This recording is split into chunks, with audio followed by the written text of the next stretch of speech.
I was flipping around the internets and saw that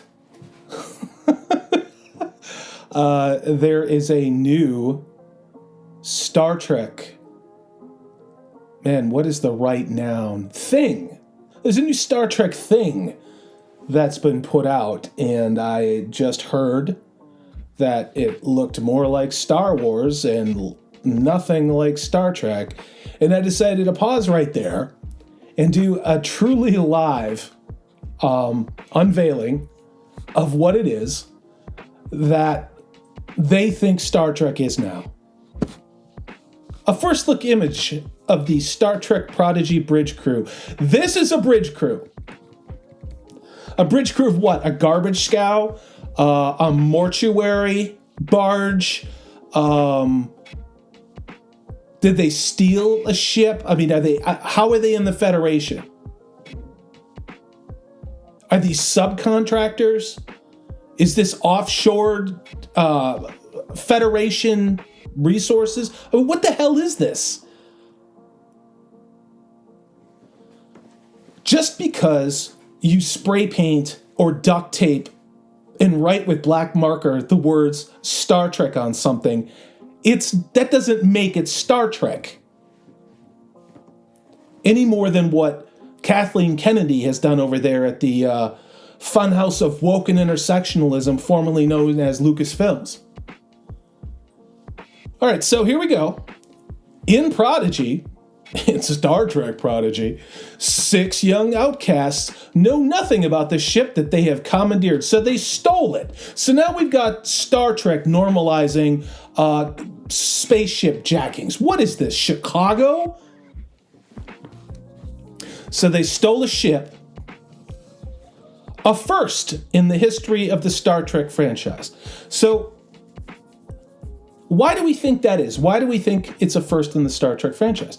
Well, Star Trek has never been about a bunch of kids stealing a spaceship. No, it's about the bridge crew of the freaking Enterprise.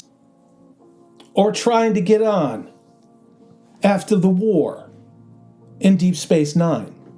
And I'm sorry, I didn't watch that Archer thing. I tried. I really, really, really tried. I thought it sucked. I'm sorry. But that was still Star Trek. Why? What are the elements of something that makes Star Trek? You've got the Federation.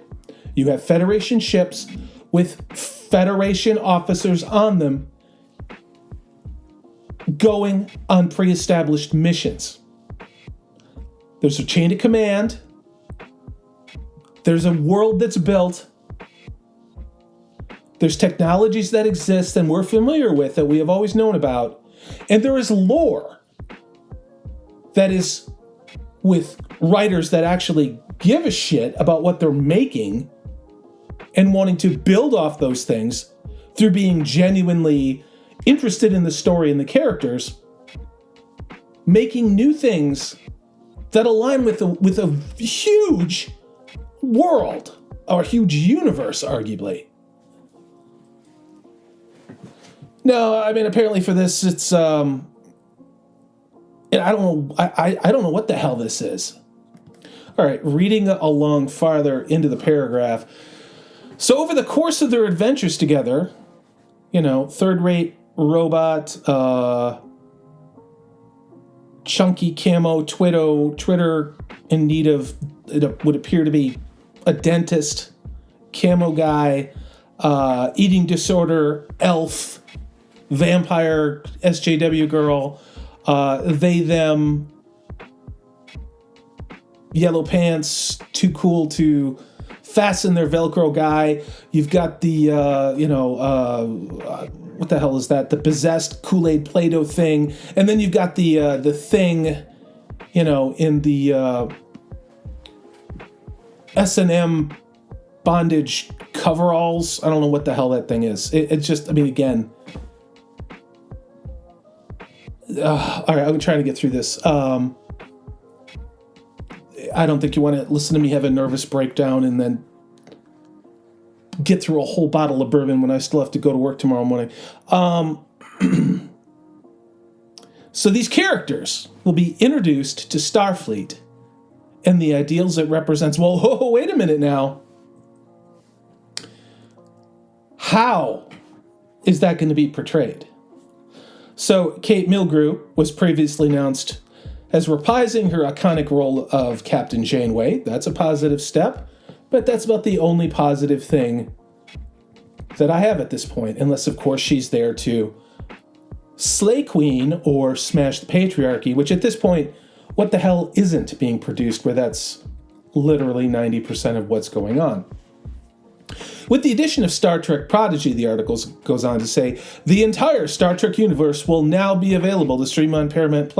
So when we say that, I'm assuming we're actually going to count real Star Trek. So the original series, The Next Generation, Deep Space Nine, Voyager, that thing with Captain Archer that I freaking can't stand, and then whatever the hell CBS has been doing for the last 2 years, which I won't even talk about, because that's not Star Trek. You know, what is there to say about Alex Kurtzman? Those calls that they had during the virtual cons, where let's not be under any illusions anymore what this is. I mean, for those people who have tried to sit through it, I literally, I think I saw 18 seconds of an episode one time with Mikey Spock talking, and I was like, I'm out. Like my brain doesn't need that.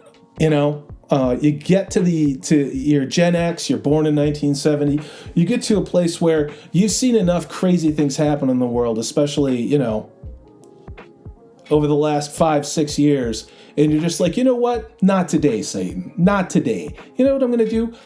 I'm going to go watch Captain James T. Kirk.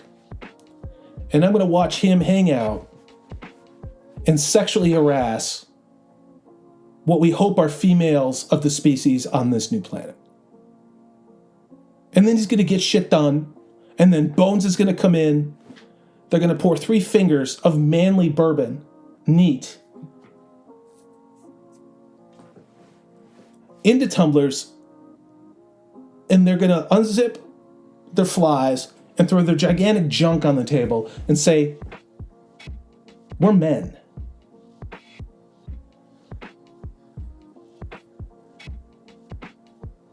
That didn't used to be a bad thing. All right, I'm going to wrap it up on this Star Trek Prodigy thing. I swear to God, I look at Alex Kurtzman, and it's, I don't know. I can't tell if this guy should be like a guidance counselor somewhere, you know, in junior high school, giving kids bad advice, or, you know, maybe if he should be on some city council somewhere, wanting to pass ordinances where you can't use gas-powered lawnmowers. He strikes me as that kind of a guy. This is the kind of guy who, if you live next door to him and you shovel your snow and you actually do the right thing and maybe shovel a couple feet over his property line, and then, you know, throw the snow over into his lawn, he's going to leave you a nasty note telling you that, you know, you wrecked his bulbs or whatever the hell are under the snow. That's the kind of guy, in my opinion, that Alex Kurtzman is, other than talentless, soulless. I don't even know what this guy is. I mean, I'll tell you what he's not. He's not capable of producing a quality product in the role that he is in.